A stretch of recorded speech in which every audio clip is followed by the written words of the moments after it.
Bom dia para você que está na TV União. Agora é hora de conferir os nossos assuntos da semana nesta edição especial. Policiais rodoviários do Ceará tiveram curso prático de escolta e batedor para os grandes eventos que a capital receberá. A Prefeitura de Fortaleza quer terminar as obras do Vila do Mar ainda este ano. Aliás, a nossa cidade pretende ter o primeiro shopping dentro de uma favela. Com as Copas de Futebol que vêm por aí, há grandes dúvidas. Será que o transporte disponível e os hotéis de Fortaleza darão conta do número de visitantes? Novos veículos comprados no Brasil deverão ter um selo do Inmetro, indicando o nível de consumo de combustível. E ainda a situação difícil do Colégio Pia Marta, que passa por crise financeira.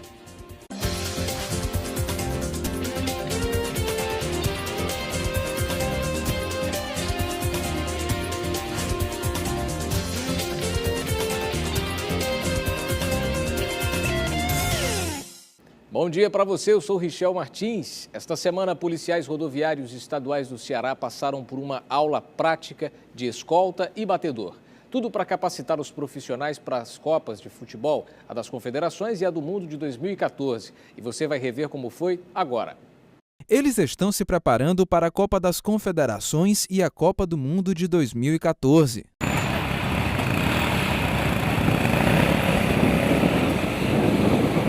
Estes policiais fazem parte de um curso de escolta e batedor promovido pela Polícia Militar do Ceará. Ao todo, são 13 cursos com o objetivo de capacitar os profissionais de segurança para os 2 grandes eventos esportivos que vêm por aí.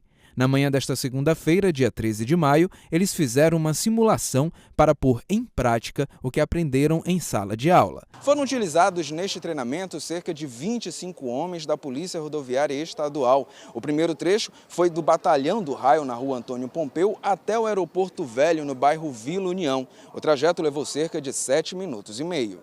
O objetivo é que eles se capacitem para fazer a escolta de autoridade, de delegação e de torcedores, não apenas visando a Copa das Confederações e Copa FIFA, mas também no dia a dia, já que temos visitantes e temos também a população local.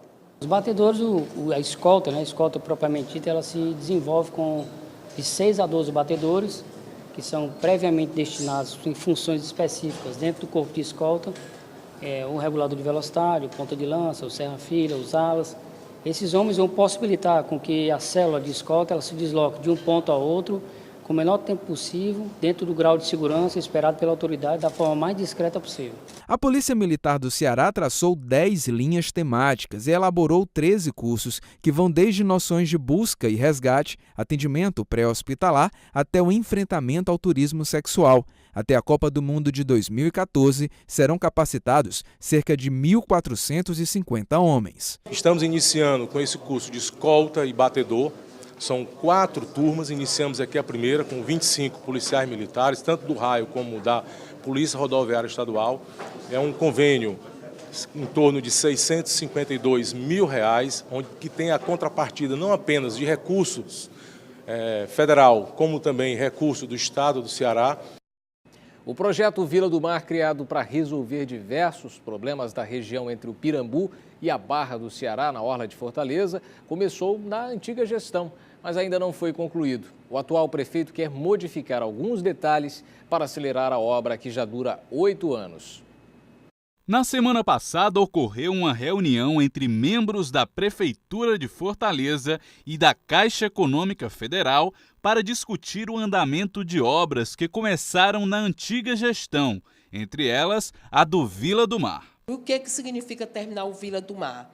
Primeiro, é entregar o terreno 3, o terreno 4, é retirar aquelas famílias da cacimba dos pomos, terminar a urbanização e aí, a partir daí, realmente, os equipamentos comunitários que estão previstos. O Vila do Mar é considerado um dos maiores projetos de urbanização do país, mas já dura 8 anos. A intenção era que o projeto, que abrange os bairros Pirambu, Cristo Redentor e Barra do Ceará, pudesse resolver os problemas de habitação, saneamento e dos espaços degradados desses lugares. Fica tudo mais limpo, tudo mais amplo. Está havendo uma melhoria grande aqui. É importante, né? Durante a reunião, foram discutidos diversos assuntos ligados ao Vila do Mar, orçado em 142 milhões de reais inicialmente. Inclusive, a possibilidade de unificar os recursos do Programa de Aceleração do Crescimento, o PAC, com o programa Minha Casa Minha Vida. Nós queremos exatamente propor ao Ministério da Cidade, com relação aos terrenos que estão previstos ser feitos, os apartamentos, a ser Minha Casa Minha Vida, que é de boa qualidade. Então, nós vamos fazer um documento para o Ministério da Cidade. Enquanto a obra não é terminada, para os moradores fica a esperança de melhora de vida após a conclusão do Vila do Mar. A maioria do morador aqui é pescador, né? E não quer sair dessa área. Porque aqui onde a gente vive, sobrevive, tira o sustento daqui do mar e para a gente aqui é muito bom. Fortaleza promete ser a primeira capital do Nordeste a receber um shopping dentro de uma favela. O investimento deve chegar a 20 milhões de reais, o que deve movimentar a economia popular com a geração de emprego e renda. O local ainda não foi definido, mas a exemplo do que aconteceu no Complexo do Alemão, no Rio de Janeiro, o novo shopping popular será instalado em uma das grandes favelas da capital cearense. No momento inicial, a gente já fizemos aqui algumas visitas, né, no centro da cidade, no Bom Jardim, no Lagamar. Já sendo avaliado uma série de questões a respeito da viabilidade econômica, da inclusão do comércio local, para você também não quebrar o comércio local, da articulação com esse volume de comércio e vendo quais são os melhores locais para se instalar esse empreendimento. A Central Única das Favelas fica na comunidade do Lagamar, em São João do Tauape. É lá que o shopping favela deve ser instalado. Se depender dos moradores da comunidade, então... Para nós é uma beleza. Graças a Deus, se aparecer mesmo, é uma felicidade para a gente. É bom, né? Vai ficar acessível, a gente não vai precisar se deslocar até o centro da cidade. Essa administradora de um shopping popular que fica no centro de Fortaleza, inaugurado há 13 anos, garante que o investimento vale a pena. De acordo com a pesquisa do IBGE, esse ano de 2013, referente ao mês de abril, o comércio varejista cearense ele teve um aumento superior da média nacional. Isso é uma prova com que o comércio varejista e os shoppings populares eles estão crescendo.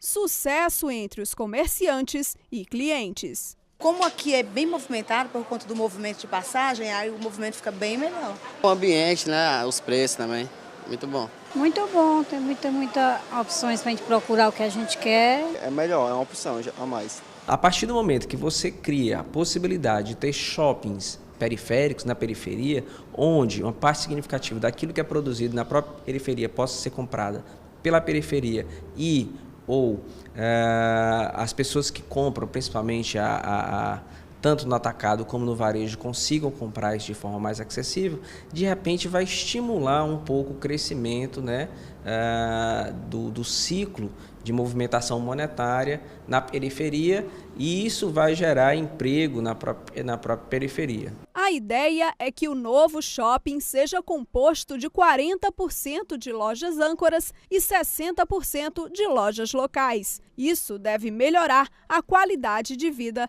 da população. O melhoramento da economia nas favelas tem tido vários desdobramentos positivos, e esse vai ser mais um. O governo brasileiro está se preparando para trazer 6 mil médicos cubanos para trabalharem no interior dos estados, onde médicos brasileiros se recusam a atender por falta de estruturas. Essa decisão polêmica deixa a categoria médica do nosso país bastante insatisfeita.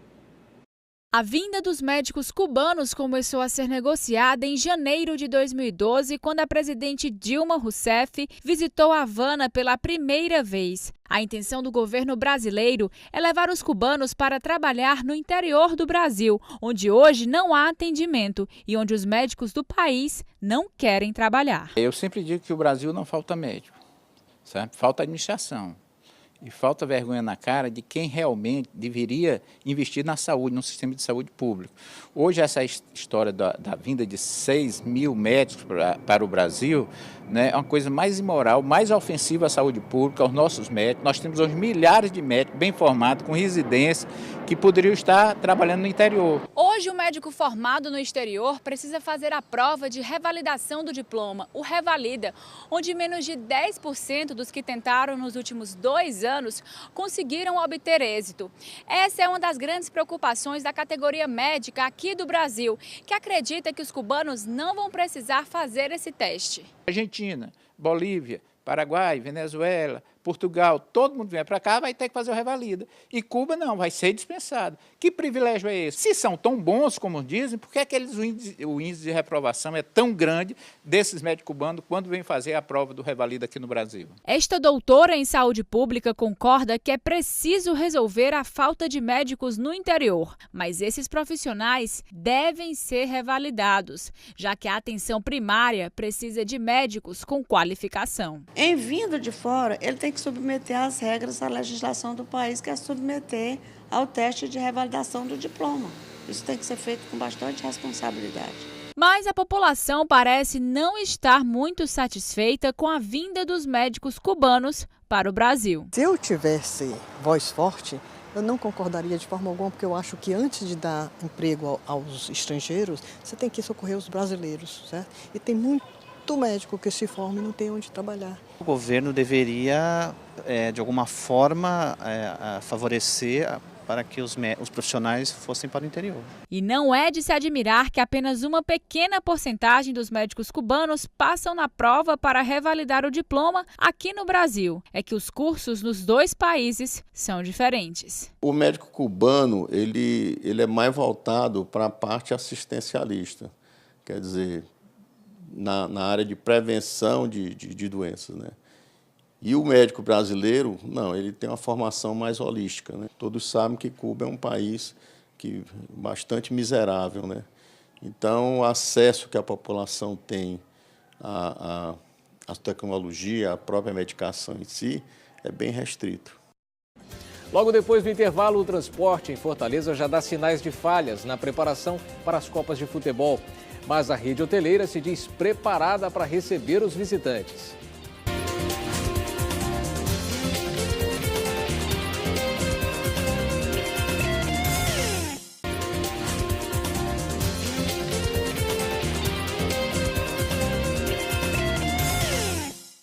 Voltamos com a União Brasil Especial. Quando Fortaleza recebeu o show do Paul McCartney, vimos apenas uma prova, um ensaio da confusão que promete vir para o transporte público e privado na capital. Dos ônibus aos táxis, nada garante que teremos estrutura para receber os visitantes e ainda usufruirmos da mesma comodidade. Muitas pessoas têm receio de utilizar um táxi como alternativa de transporte. O motivo da maioria é o mesmo: os preços. Você pede um táxi, eles cobram, quando você está no apartamento, você vai descer, ele já está cobrando um taxímetro, quando você chega embaixo já está correndo o táxi. Isso não é normal de qualquer cidade. E se o problema são os valores, isso pode se tornar ainda mais grave com um grande evento, como tivemos na última semana em Fortaleza. No dia do show do ex-Beatle, Paul McCartney, teve um público de 55 mil pessoas, foi difícil encontrar um táxi vago. Pensei que a Alberto Craveiro fosse o melhor caminho, né? O passageiro concordou comigo, nós fomos. Mas ao chegar lá, eu vi o engarrafamento que estava se tornando já vindo da Raul Barbosa. E infelizmente eu não pude concluir a corrida com o cliente porque não deu, né? E já estava muito em cima da hora e ele preferiu ir caminhando, que seria mais rápido. Recebemos denúncias que, por conta do trânsito e da grande procura, alguns profissionais estavam tentando tirar proveito, cobrando preços abusivos pelas corridas. O paciente tem que exigir o taxímetro ligado, porque o taxímetro é que dá o valor da corrida. Então, a obrigação é que ele peça o taxista para ligar o taxi e pagar o que está registrado no taxímetro. Além de cobrar seus direitos, é importante denunciar. A empresa de transporte urbano de Fortaleza faz a fiscalização desses veículos e atende pelo número 85-3452-9318. Nosso efetivo tem 100 agentes, em torno de 100 agentes, e são 8 viaturas caracterizadas e 3 descaracterizadas, para fazer essa fiscalização com eficiência.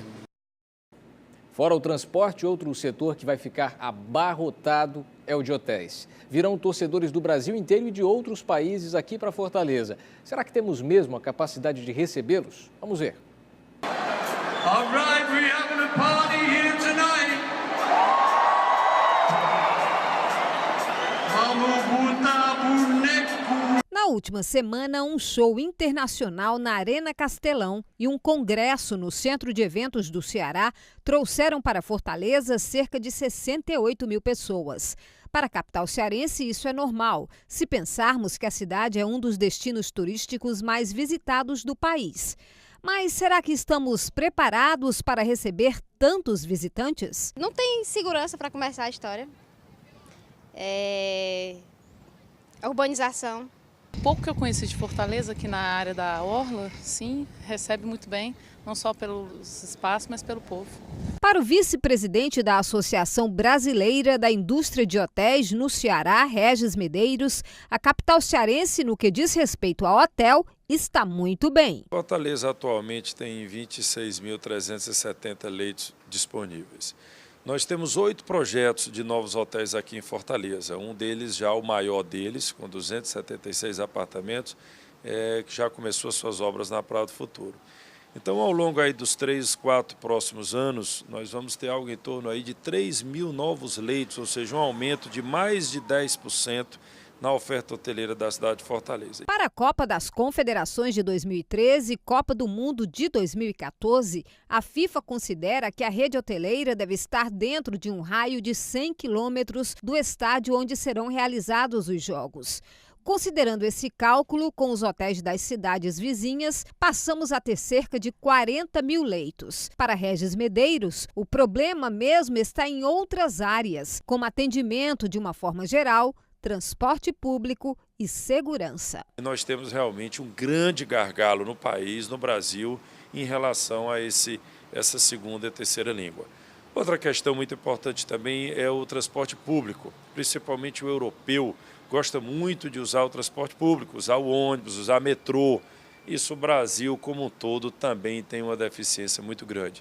Segurança é muito importante também. Então, são vários outros fatores que nós temos realmente que nos aprimorar, trabalhar. Sem contar as obras de mobilidade, que ainda não estão concluídas nem dão sinal de fim. Mas até lá, a paciência dos motoristas continua curta. Em Fortaleza, a Arena Castelão foi a primeira do país a ficar pronta para a Copa do Mundo de 2014.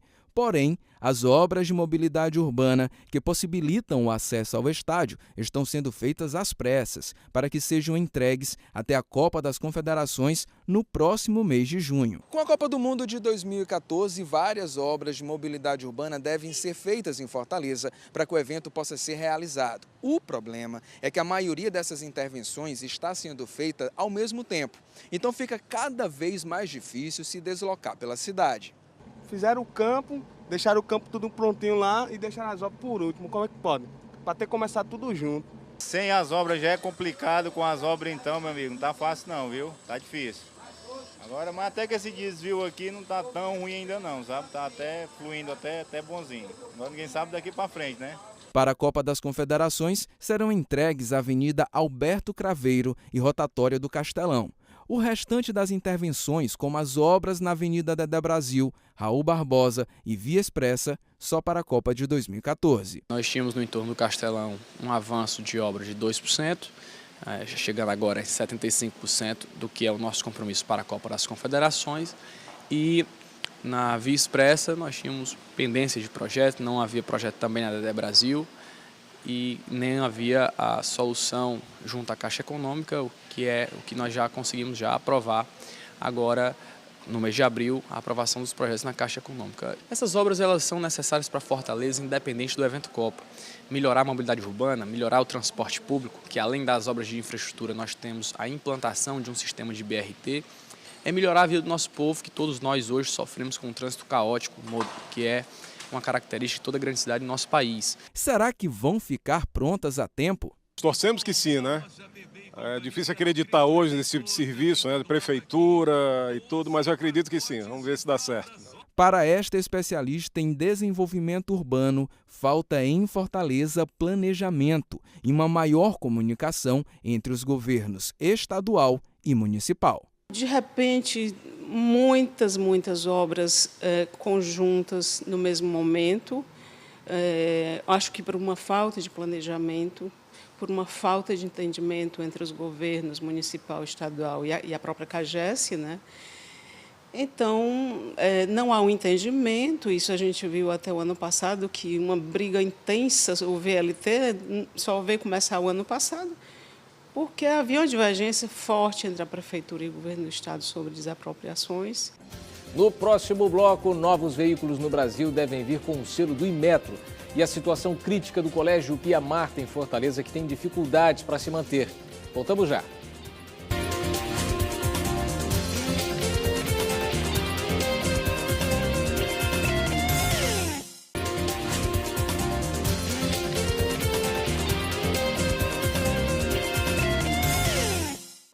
A partir deste ano, veículos novos comprados no Brasil deverão vir com um selo do Inmetro, indicando a taxa de consumo de combustível.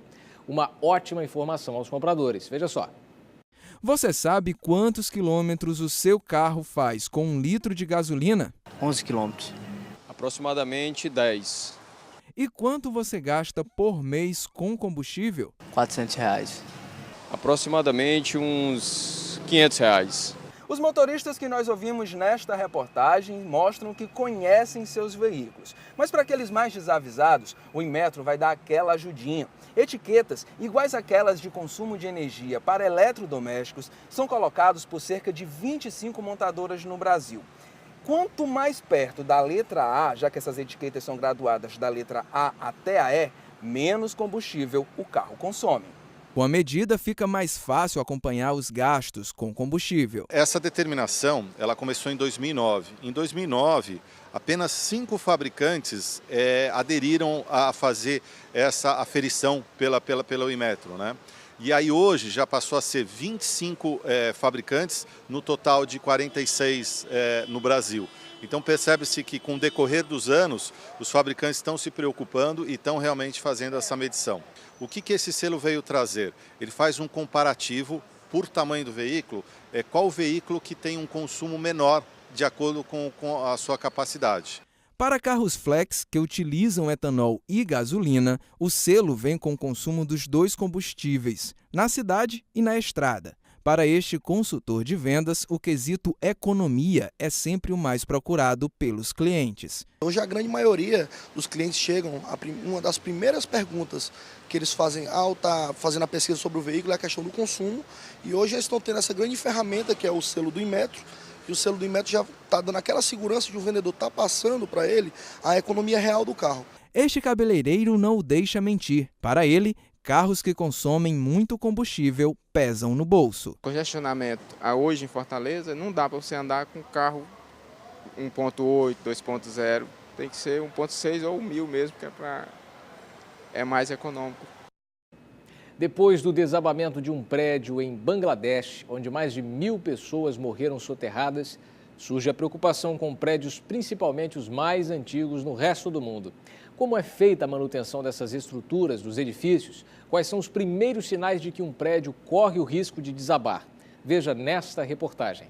Este prédio na Avenida Bezerra de Menezes, em Fortaleza, está passando por reformas na estrutura. A obra está sendo acompanhada pela Defesa Civil do Estado. O edifício foi evacuado. A engenheira avaliou a situação e orientou os condôminos que deixassem o prédio e fosse para a casa de vizinhos.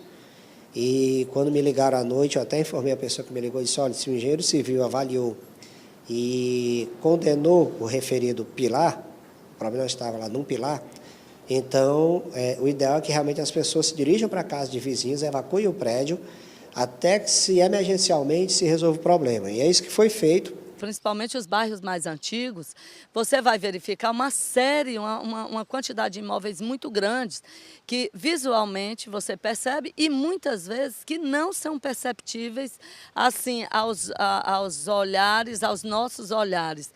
Mas muitas vezes quem reside nos prédios vem constatando diariamente algumas irregularidades que vêm aparecendo, como por exemplo rachaduras, ferragens aparecendo muitas vezes nas vias, em colunas. Em Fortaleza, outros prédios, principalmente próximos à orla marítima, podem estar passando também pelos problemas estruturais. Por isso, a população deve ficar atenta com infiltrações e rachaduras. Em estrutura de prédio, nós temos diversos problemas, que vão de infiltrações provocadas por vazamento nas instalações hidrossanitárias, problemas nas instalações elétricas, problemas de rachaduras em vigas, lajes, pilares, mas todas essas situações que eu coloquei aqui, elas têm que ser avaliadas criteriosamente. A manutenção preventiva pode ser a melhor solução. Que as pessoas atentem para o perigo que estão submetendo, não só todos os moradores, mas toda a população de uma forma geral. O tradicional Colégio Pia Marta em Fortaleza continua com dificuldades financeiras. O problema está ficando mais sério e a instituição corre o risco de suspender alguns serviços. Há 40 anos, o Centro Educacional da Juventude Padre João Pia Marta faz um trabalho único. Além da educação convencional, durante um período extra, os alunos podem aprender uma profissão, cursos técnicos e diversas atividades artísticas. Hoje, mais de 2.000 crianças e adolescentes são atendidas na instituição. Ellison foi um aluno do Pia Marta, cresceu e agora trabalha para a instituição. Eu comecei a fazer meus estudos aqui.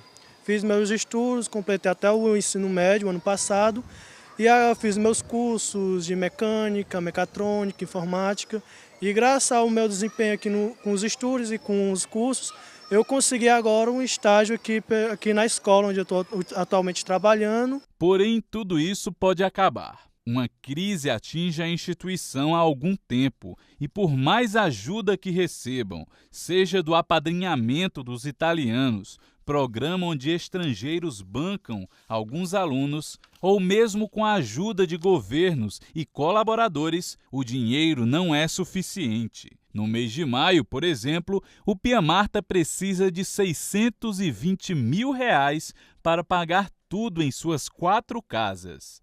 O setor financeiro só dispõe de 420 mil. R$ 200 mil estão pendentes. Hoje nos encontramos com dificuldades financeiras sérias, muito sérias. Como é que a gente completa esse orçamento de 200 mil? Então estamos de fato apreensivos e precisamos de ajuda. Algumas pessoas devem se perguntar o que acontece no Pia Marta para estar nesta crise, já que muitos outros colégios com uma renda até menor conseguem se manter.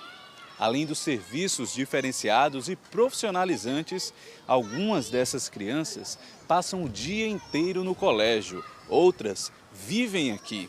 E muitas delas não pagam mensalidade, e as que pagam apenas uma pequena taxa. Essa mensalidade muito baixa, estamos falando de R$ 64 e de R$ 100 por ensino médio, que é pouquíssimo.